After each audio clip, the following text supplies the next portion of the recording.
beautiful people. Happy August 20th. It is, what is it today? Thursday.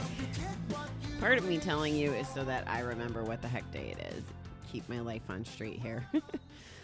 Our reading today starts with a quote from Jill H. When I lose my higher power, I always find him in the garden. Okay, I didn't read this one first, so we'll see what shows up. I didn't know God was hanging out in the garden. It's cool though. During active addiction, our spiritual lives were bankrupt. We knew just our own tiny corner of the universe, and it was usually a grim one. We were alone and lost. Now, in recovery, we find a great gift, a chance to develop a whole new relationship with a higher power. This can strengthen and sustain us during the worst of times and fill our lives with love every day. Once we doubted the existence of everything so positive, so loving. We felt if there was a higher power, it must be cruel and a vindictive force. Now, everywhere we look, we see evidence that a higher power exists and can bring us hope and joy. For many of us doubters, prayer and meditation have become the most important and satisfying parts of our recovery program. Prayer in the morning helps us start the day with calm confidence instead of confusion and anxiety. Prayer during the day helps us recontact our spiritual selves, get back in touch with the important issues of our lives, and leave petty concerns. And prayer before sleep brings us peace to the end of our day and communion with our higher power through the night. These are all parts of our newfound spirituality. Today, let me be grateful to my higher power for bringing light and joy in my life. I could definitely relate to this before and after theme that runs through this, for me, because I had like zero spirituality before recovery, like -0, if that's a thing. Other than I did believe that things happened for a reason for the most part, just not on that deep level that I'm compelled to believe now. I really think that this was another part of why I didn't believe. I mean, I have the whole I don't know if I've ever told you this story, so I'll tell you the story. When I was, we grew up with not a lot of religion, and we were able to choose. And I used to go to church with the neighbors, and, our parents just let us decide. So I ended up wanting to get baptized at a Baptist church when I was 10 or 11. And I was one of those kids that always had those nose plugs, when you jumped in the pool. I don't even know if they still make them. But they were these plastic things that pinched your nose. Yeah, I really do wonder if they still make them. Anyway, I really just was not good with water up my nose. Bugged me tremendously. So I was really nervous as I was standing in that church watching. And you guys know how horrible my memory is. So this one was pretty powerful memory that it still lingers.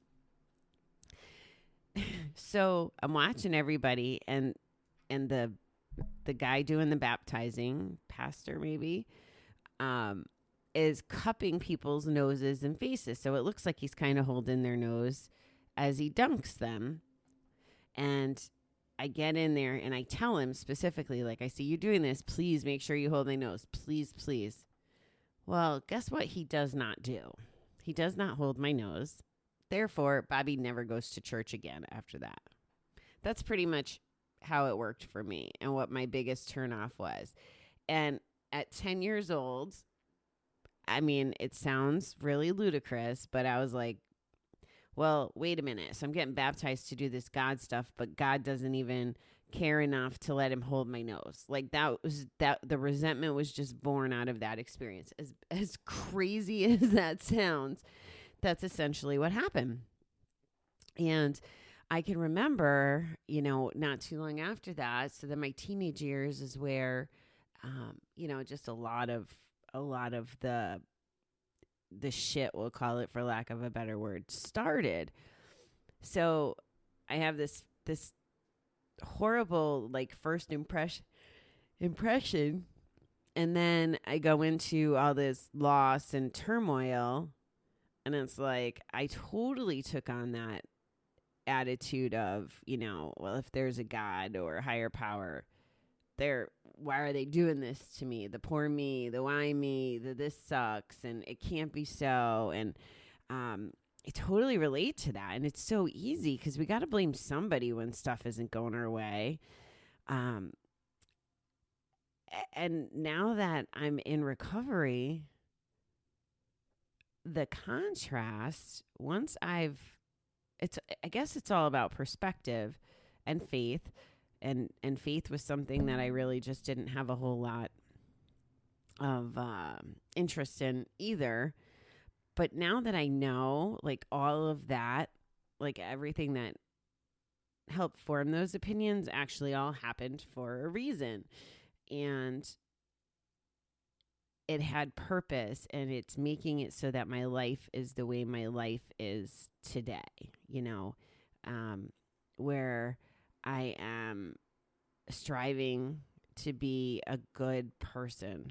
Like, it's just so simple. I just want to be a good person. That's it. I want to do good. I want to help people. I want to be happy. I want to be able to do the things I enjoy, golfing and visiting my friends and eating out and traveling. Oh my gosh, I can't wait to travel. Learning new things. Like, that's it. That's all I want to be and do. That's a whole lot different than that, work, go home, work, go home, work to live, live to work, vicious cycle. Like, that's not who I am anymore. And really getting to know that for me, you guys know, higher power is the universe. I'm very clear on that, like very specifically clear on that. I like the world that I'm in and the people that I tend to associate with also interchange the word source.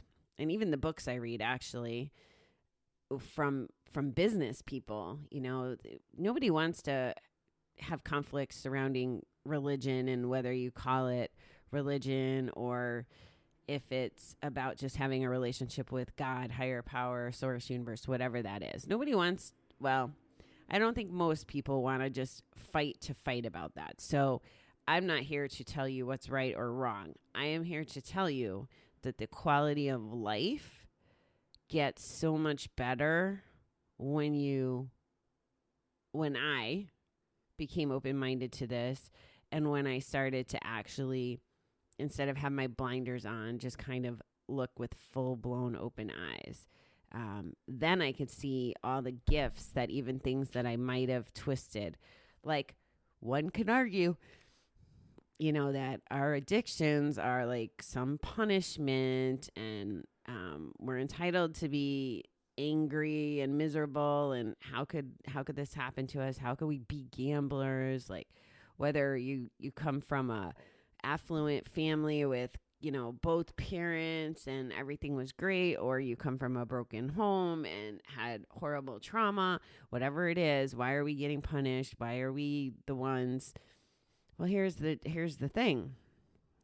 This is what I've learned, and this is what I believe with every ounce of my being, is that it's not a punishment. It's here to serve us in whatever way that is. And it's a gift. Like, unfortunately, addiction can be a gift. And it's up to the individual whether or not it's a gift, what they choose to do with it or not do with it. But it really can be a gift and a resource to help yourself and hopefully help other people. That's just the way I see it. So, yeah, that's my stance on it. The reading ends with, today let me be grateful to my higher power for bringing light and joy into my life. And I'll be grateful to the universe for setting up my life the way that it's shaping up to be. It's really crazy. Like, I'm getting more calm about so many things. I mean, I still get pretty, wound up about things. Don't get me wrong. And I'm definitely not perfect at managing every emotion, but knowing that I have to protect my positivity and keep the bucket full of the positive stuff is just, it's just a good guiding light for me, and it works. So that's the scoop today, guys. All right. I hope that everyone has a terrific, since it's Thursday, a terrific Thursday. It's not when you're listening to this. But yeah, thanks for joining me this morning. I will be back with you this evening. Have a good day, everyone.